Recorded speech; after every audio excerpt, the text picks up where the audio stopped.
Sweet corn తినపోతున్నాను. నాకు sweet corn అంటే చాలా చాలా ఇష్టం. ఇప్పుడు నేను స్వీట్ కార్న్ తిన్నా అనుకో 6కి డాన్స్ క్లాస్కి వెళ్ళాలి. అప్పుడు నేను మా ఫ్రెండ్స్ కూడా షేర్ చేసుకున్నాం స్వీట్ కార్న్. ఇది తినేసి డాన్స్ క్లాస్కి వెళ్ళిపోతాం.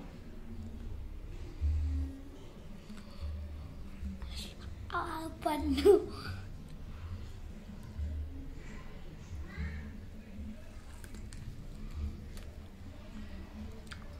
స్వీట్ కార్న్ అయితే చాలా బాగుంది.